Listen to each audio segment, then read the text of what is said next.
Le gouvernement a également travaillé avec le secteur privé afin d'assurer la bonne distribution des aides et renforcer la solidarité. Lors d'une réunion avec le PNGRC, les forces de l'ordre et les représentants des entreprises, le Premier ministre a insisté sur une meilleure coordination des aides pour qu'elles parviennent rapidement aux sinistrés. Sous l'impulsion de la présidence, la distribution de produits de première nécessité se poursuit à Touamassn.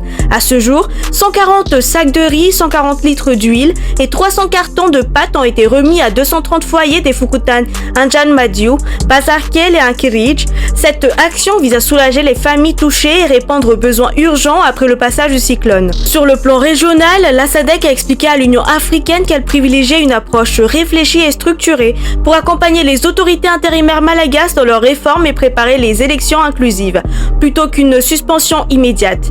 L'Union africaine, malgré la suspension de Madagascar pour changement anticonstitutionnel, coopère avec la SADC pour soutenir la transition et la stabilisation du pays, malgré les impacts récents des cyclones. La ministre des Affaires étrangères a rencontré à ce jour le président de la Commission de l'Union africaine à Addis Abeba pour plaider la levée des sanctions alors que ni le président de la refondation ni la chef de la diplomatie malagasy n'ont pris part au sommet de l'Union africaine.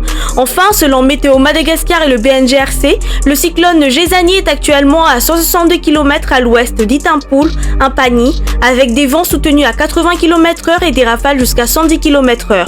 Il se déplace vers l'est à 11 km/h et devrait s'éloigner complètement dans la soirée. Cependant, les côtes sud et sud-ouest restent exposées à des vents forts autour de 65 km/h et il est recommandé d'éviter toute sortie en mer entre Maïtiran et Tolangar. La prudence reste de mise et il est essentiel de suivre strictement les instructions des autorités.